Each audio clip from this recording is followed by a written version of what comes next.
Hello everyone, मैं doctor Shashank Sen. मैं एक आई स्पेशलिस्ट हूँ। मैं ये बताना चाहूँगा कि बचपन से लेके जो ये डॉक्टर बनने तक का सफ़र काफ़ी लंबा रहता है और इस बीच में हमारे मीन्स बहुत बार ऐसा होता है कि हम लोग अंडर कॉन्फिडेंट हो जाते हैं, कॉन्फिडेंस लूज कर जाते हैं कि भाई हम ये कर पाएंगे या नहीं कर पाएंगे। ऐसे केसेस में, फिर ऐसे सिचुएशंस में हमारे लिए बैकग्राउंड सपोर्ट एक ज़रूरी होता है, जो फैमिली मेम्बर्स का रहता है, टीचर्स का रहता है, कोचिंग इंस्टीट्यूट से रहता है। और ये सब जब मिलता है तब जाके हम ये मुकाम तक पहुंच पाते हैं। जैसे जैसे हम हायर क्लासेस में पहुंचते हैं, 9th 10th 11th 12th competition बढ़ते रहता है, हमारे ऊपर प्रेशर बढ़ते रहता है। बहुत बार ऐसा होता है, डिप्रेशन होता है, सेल्फ कॉन्फिडेंस लूज कर जाता है। ऐसे वक्त में हमें ज़रूरत रहता है किसी को, कोई ऐसा जो हमें पीछे से सपोर्ट कर सके, जो हमें ये विश्वास दिला सके कि हम कर सकते हैं। तो ऐसे केसेस में क्या हमें पेरेंट्स और टीचर्स, एजुकेशनल इंस्टीट्यूट्स की ज़रूरत पड़ती है, जो हमें सही रास्ता दिखा सके कि कैसे हम अपने मंजिल को पा सकते हैं। जैसे जैसे एग्ज़ाम के पास पहुंचते हैं, एंट्रेंस एग्ज़ाम के पास पहुंचते हैं, बहुत किस्म के लोग हमें मिलते हैं। कुछ हमें मोटिवेट करते हैं, कुछ हमें डराते हैं।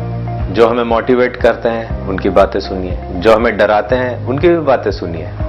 वो भी एक तरह से मोटिवेट ही कर रहे हैं कि भाई डरो, क्योंकि डर सबसे बड़ा इंस्टिंक्ट है बहुतों के सक्सेस के पीछे। स्टूडेंट्स के लिए बहुत सबसे ज्यादा जरूरी तो है हार्ड वर्क।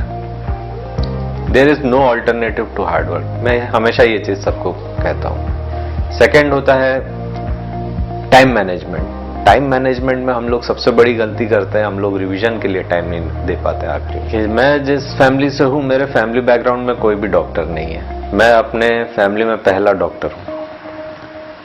ऐसे केस में जब मैंने 10th पास किया, तब मुझे कुछ भी नहीं पता था कि डॉक्टर बनना कैसे है, क्या एग्जाम देना है। तब मुझे मेरे एक सीनियर ने गाइड किया। उन्होंने मेरे को फिर सजेस्ट किया कि आप सचदेवा से कोचिंग कर सकते हैं। उनका उस वर्ष पीएमटी में सिलेक्शन हो चुका था और उन्होंने भी सचदेवा से ही कोचिंग किया था।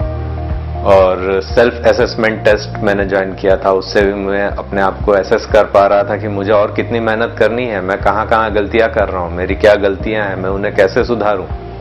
2002 में मैंने अपना 12th पास करके मैंने medical entrance, all India medical entrance pass किया, प्लस छत्तीसगढ़ का जो मेडिकल एंट्रेंस एग्जाम होता है उसे पास किया, प्लस कर्नाटका सीईटी एग्जाम पास किया। तो इतने सारे एग्जाम एक साथ फ्रेश में पास करने से मेरा जो पहला स्टेप है, मेरा पहला कदम मेरे इस मुकाम तक पहुंचने का, मैंने वहां पे तय किया।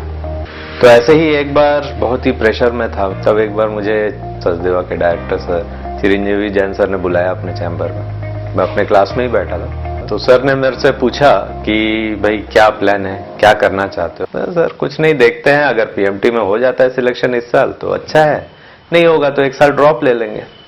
तब उन्होंने मेरे को बोला कि देखो बेटा, ऐसा नहीं होता है। आप पहले से ही ड्रॉप के बारे में सोचोगे तो आपको ड्रॉप ही लेना पड़ेगा।